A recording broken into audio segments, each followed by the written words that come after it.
ઉનાળાની સિઝનમાં બહારનું ખાતા વડોદરા વાસીઓ ચેતી જજો. વડોદરામાં ફૂડ વિભાગે લીધેલા પનીર, દૂધ, તેલ અને ચીક્કીના નમૂના ફેલ થયા છે. નમૂના ફેલ થતા 21 વેપારીઓ સામે કાર્યવાહી કરાઈ. સત્ય વિજય ઊંધિયું અને ખંડેલવાલની ચીક્કીના નમૂના ફેલ ગયા છે.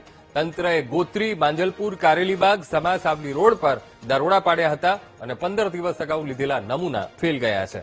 તો હોટેલ, રેસ્ટોરન્ટ, ડેરીમાંથી તંત્રએ આ નમૂના લીધા હતા અને આ નમૂના ફેલ ગયા છે અને 21 વેપારીઓ સામે કાર્યવાહીની ધમધમાટ પણ તેજ કરવામાં આવ્યો છે. આ મુદ્દે સંવાદદાતા માનુ ચાવડા ફોનલાઈન પર જોડાઈ ગયા છે. માનુ, વડોદરાવાસીઓએ હવે ખૂબ કાળજી લેવી પડશે, કારણ કે ઉનાળાની સિઝન અને એમાં પણ જો બહારનું ખાવાનું વિચારતા હોય તો જરા ચેતવું પડશે, કારણ કે ફૂડ વિભાગે જે નમૂના લીધા હતા પનીર, દૂધ, તેલ, ચીક્કીના, એ નમૂના ફેલ ગયા છે. કેટલા વેપારીઓ સામે કાર્યવાહી, માનુ? અંકુર, વડોદરા શહેરમાં ખોરાક શાખાએ 1 મહિના પહેલા લીધેલા ખોરાકના નમૂના છે એ ફેલ થયા છે. Railway station, Manjalpur, Karelibaug, Samasavli road વગેરે વિસ્તારોમાંથી આ નમૂના લેવામાં આવ્યા હતા. પનીર, દૂધ, ઘી, તેલ અને ચીક્કી જેવા નમૂના લેવામાં આવ્યા હતા.